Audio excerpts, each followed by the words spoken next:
Hello আমার প্রিয় বন্ধুরা, আশা করি সকলেই অনেক অনেক ভালো আছেন। আজকে আমি নিয়ে এলাম নতুন একটা রেসিপি, চিংড়ি ও সর্ষে রেসিপি। রান্নার জন্য আমি একটা কড়াই খুব ভালো করে গরম করে নিয়েছি, দিয়ে দিলাম সরিষার তেল এবং আমি আগেই চিংড়ি মাছগুলো হলুদ দিয়ে মেখে রেখেছিলাম। আমি খুব ভালো করে চিংড়িগুলো লাল করে ফ্রাই করে নেব। এভাবেই সব চিংড়িগুলো ভালোভাবে নাড়তে থাকবো যাতে সব চিংড়িগুলো খুব ভালোভাবে ভাজা হয়।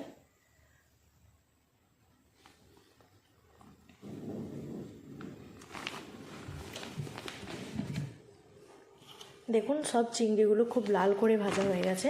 এরপর আমি একটা পাত্রে ঢেলে নেব।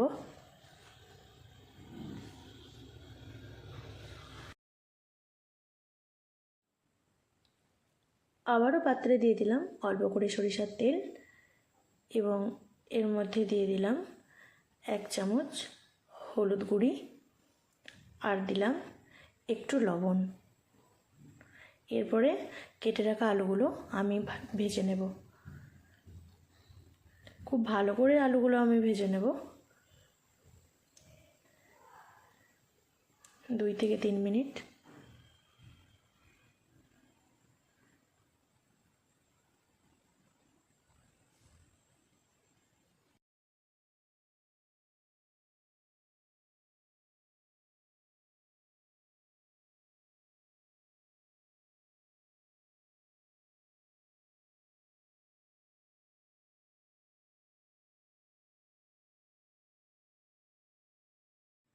দেখুন আলুগুলো আমার খুব সুন্দর করে ভাজা হয়ে গেছে।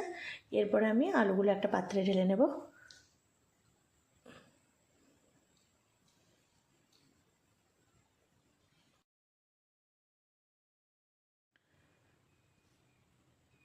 আমি আবারও পাত্রে দিয়ে দিলাম একটু সরিষার তেল। সরিষার তেলটা খুব ভালো করে গরম করে নেব। এরপর দিয়ে দিলাম অল্প কটা জিরে, তেজপাতা। একটু ভালো করে গরম করে নেব। দেখুন তেজপাতা এবং জিরেগুলো গরম হওয়ার পরে এরপরে এর মধ্যে আমি দিয়ে দেব কেটে রাখা পেঁয়াজ কুচি।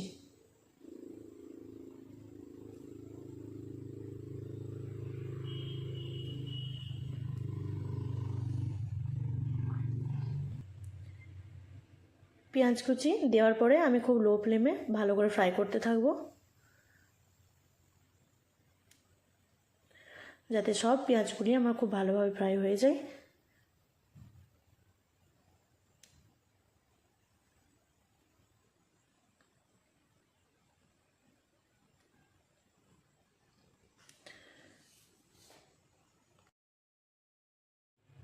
এভাবেই লো ফ্লেমে খুব ভালো করে সব পেঁয়াজগুলো ভালো করে ফ্রাই করে নেব।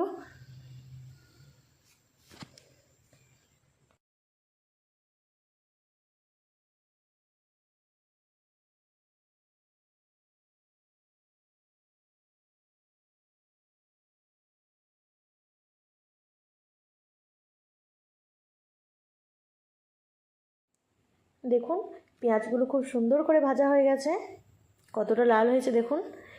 এরপরে আমি এর মধ্যে দিয়ে দেব কেটে রাখা টমেটো কুচিগুলো।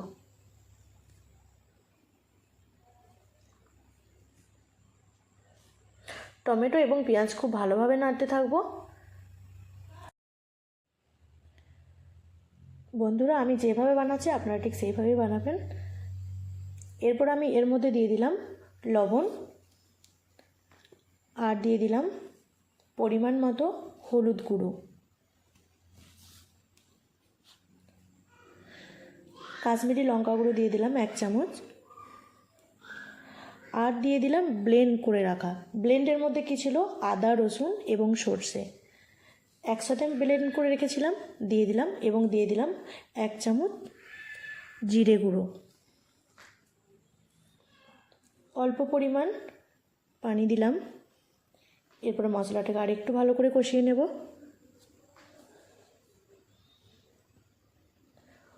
খুব ভালো করে কষিয়ে নেওয়ার পরে আমি দিয়ে দিলাম কেটে রাখা কাঁচা লঙ্কার কুচি। এরপরে আমি দিয়ে দিলাম ভেজে রাখা আলুগুলি। তো সমস্ত ইনগ্রিডিয়েন্টস মিশিয়ে নেওয়ার পর আমি খুব ভালোভাবে কষাতে থাকবো।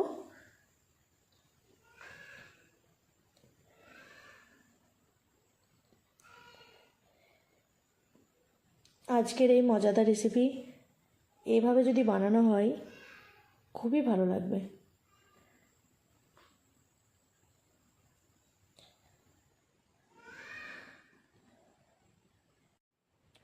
মশলা এবং আলুর সঙ্গে খুব ভালো করে কষে নিয়েছি। ভালো করে কষে নেওয়ার পরে আমি এর মধ্যে দিয়ে দিলাম 1 বাটি গরম পানি।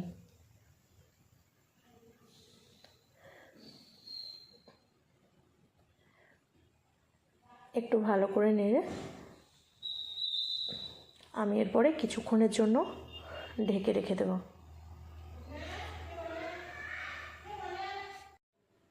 এরপরে আমি ঢাকনাটা খুলে দিলাম। দেখুন তরকারিটা ফুটে গেছে। এরপরে আমি এর মধ্যে দিয়ে দিলাম ভেজে রাখা চিংড়ি মাছগুলো।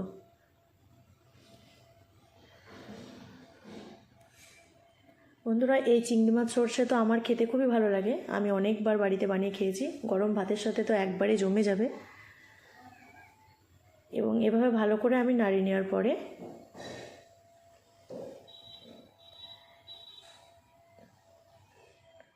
এর মধ্যে সবশেষে দিয়ে দিলাম ধনেপাতা কুচি। তো বন্ধুরা, আজকে অবশ্যই এই রেসিপিটা খুব ভালো লেগেছে আপনাদের। অবশ্যই সাবস্ক্রাইব, লাইক ও শেয়ার করতে ভুলবেন না। তো পরবর্তী কী রেসিপি চাইছেন অবশ্যই কমেন্ট সেকশনে কমেন্ট করবেন।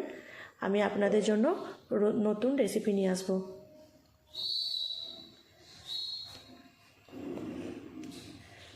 Thank you.